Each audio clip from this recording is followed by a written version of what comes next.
Salut à tous, c'est Florian, bienvenue dans cette nouvelle vidéo. Aujourd'hui, je vais te présenter l'action à dividende Gladstone Capital. Gladstone Capital, je vais la décortiquer, ou plutôt je l'ai décortiquée et je vais te partager ce que j'ai trouvé sur les 5 indicateurs les plus intéressants à mon sens pour analyser une action à dividende. C'est parti. D'abord, le rendement du dividende, donc le pourcentage de dividende que l'entreprise verse chaque année. Ensuite, la croissance du cours de l'action annualisé sur les 10 dernières années. Donc de combien le cours de l'action augmente chaque année en moyenne sur 10 ans. Les années de versement consécutifs du dividende. Est-ce que c'est la première année où ils versent un dividende, la 5e, la 10e, la 20e? Est-ce qu'ils l'ont coupé l'année dernière ou il y a 2 ans? Ensuite, la croissance du dividende. Est-ce que le dividende est stable? Est-ce qu'il diminue année après année? Est-ce qu'il augmente? Et enfin, le ratio de distribution. Quel pourcentage des bénéfices l'entreprise reverse sous forme de dividende? Alors, premier indicateur, c'est bien évidemment le rendement du dividende. Combien l'entreprise verse de dividendes par an? On est sur la troisième action que je te présente. On est encore sur des rendements juste hallucinants. On est sur 6,1% de rendement. Pour 100 euros investis cette année, le prochain dividende que tu recevras sera de 6,10 euros. C'est juste un truc de fou furieux. Et tu vas voir que l'entreprise a de très bonnes bases, des très bons fondamentaux et des très bons indicateurs sur les 5 indicateurs que je vais te présenter. Donc, je ne vais pas te dire tu peux y aller les yeux fermés, mais fais tes propres recherches et tu vas voir que l'entreprise est très solide. Donc elle verse un fort dividende et elle a des bases solides, donc c'est vraiment ce qu'on cherche pour avoir à la fois la sécurité et le rendement. Le seul petit, je dirais pas bémol, mais le seul petit point, on va dire normal, on va dire, qui n'est pas incroyable sur cette entreprise, c'est la croissance du cours de son action qui est de 4% par an. 4% par an, honnêtement, c'est correct. Voilà, on dit que la bourse fait en moyenne 7-8% par an, le CAC 40 fait 12. Voilà, pour une action à dividende, 4% c'est correct, surtout que si on additionne ça au dividende, on est déjà à 10% de rendement par an. C'est déjà mieux que bien d'autres produits financiers. Déjà 10 fois mieux que le livret A par exemple. On aime bien comparer au livret A quand on investit en bourse. Ensuite, le troisième indicateur, c'est les années de versement consécutifs du dividende. Là, ça fait 16 ans que Gladstone Capital verse son dividende sans interruption. Donc, 16 ans, ça fait qu'en 2008, il le versait, en 2020, il le versait, en 2021, il le versait. Donc, ils ont traversé déjà tout type de crise, on va dire, qui s'est passé sur ces 16 dernières années. Et ils ont maintenu leur dividende. Donc, si jamais on a une 12e vague, je ne sais même pas à combien on en est en janvier 2022, mais si on a encore du Covid en veux-tu, en voilà, eh bien on est rassuré sur le fait qu'ils continueront à verser leurs dividendes.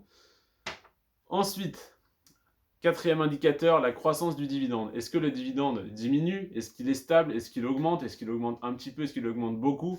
Là, en l'occurrence, il augmente de 5% par an en moyenne sur les 10 dernières années, soit 50% en tout sur les 10 dernières années, c'est-à-dire que pour un dividende de 5%, on serait passé à 7,5, donc on devait être à 4%, on est passé à 6,1.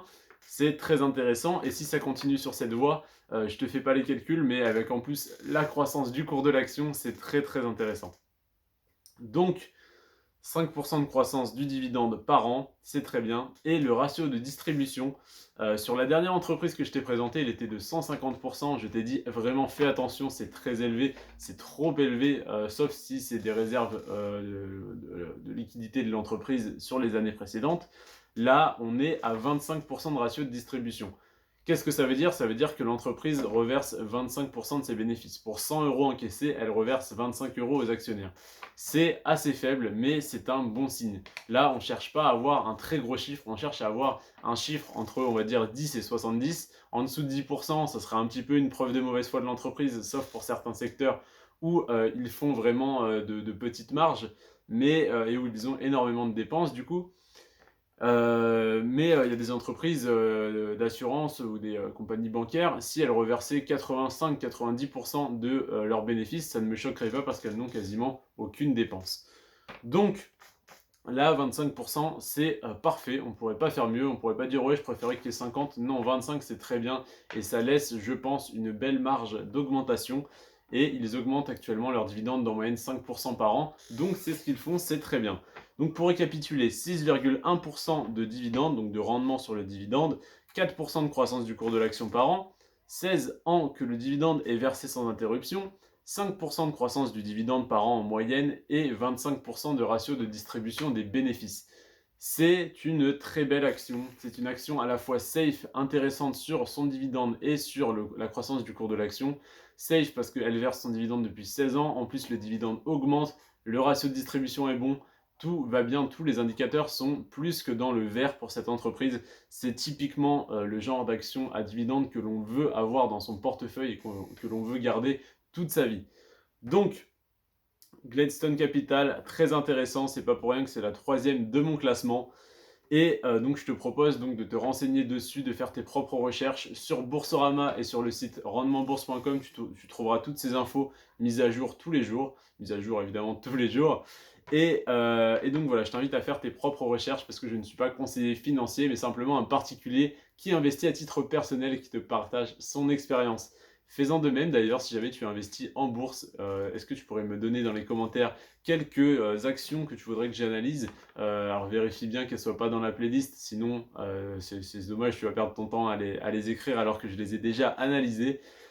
Mais voilà, je t'invite donc à me dire sur quelles actions tu as investi, même si je les ai analysées. D'ailleurs, ça m'intéresse de savoir s'il y en a que tu as dans ton portefeuille et ça aidera également les autres personnes qui verront ton commentaire.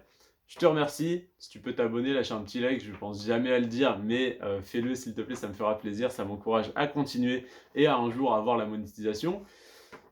Je te remercie. Sur ce, les amis, prenez soin de vous et de vos finances. Ciao.